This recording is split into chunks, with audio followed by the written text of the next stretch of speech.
Assalamualaikum warahmatullahi wabarakatuh. Hello guys, how are you today? So this is our second meeting, and the topic of this meeting is about research process in qualitative. Let's move on to the next slide. So first I would like to ask you about what is the definition of research, or making research, or doing some research. What is it? Can you answer my question? Or do you want me to read it for you?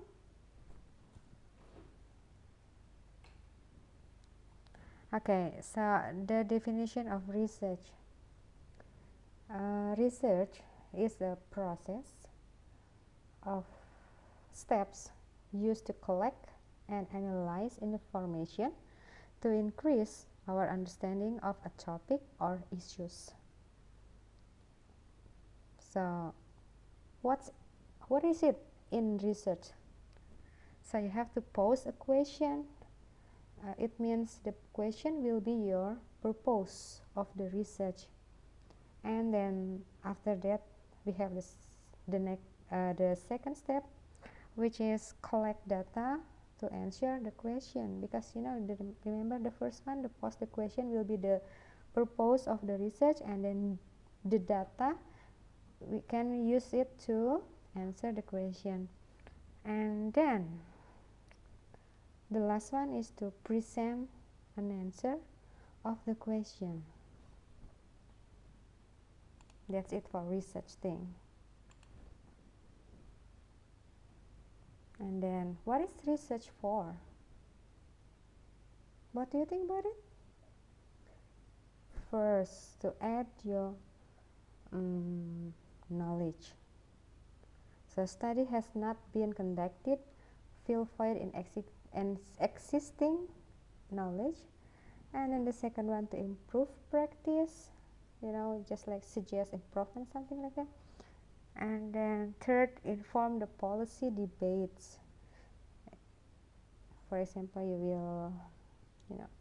will attend to a debating competition, and then you have to research all the materials, so you can master the subject.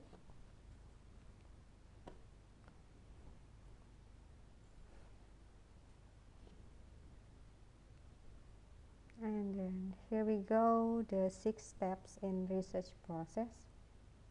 First, identifying in a research problem, and then second, reviewing the literature. The third, specifying the research purpose. Fourth, collecting data. Fifth, analyzing and interpreting data. Sixth, reporting and evaluating research.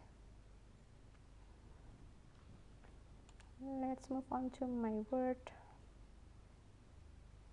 So because this is our second meeting and our topic is about qualitative research, so I'm just gonna jump off to the the definition of qualitative research. Qualitative research face new opportunities in a social world that is increasingly thought to be complex and multidimensional, and where the particularly qualitative strengths of understanding context, diversity, nuance, and process might potentially be very highly valued. And it continues to represent a broad and pervasive set of challenges to more fixed ways of perceiving and understanding that world. It faced challenge too, however, to assemble and maintain its reputation and to compete for research in multiple new environments where the idea of evidence about the social world is a very definitively flavor of the month. qualitative research have to the qualitative researchers have to decide where they stand in all of this, and such decision may either and risk getting left standing nowhere in particular. For these reasons, I want the second edition of qualitative researching to be highly usable and useful in helping to create qualitative researchers who will engage in high quality research and who will be keen to champion the qualitative cause with confidence and energy. The main objective of this writing is to give a general overview of a qualitative research process.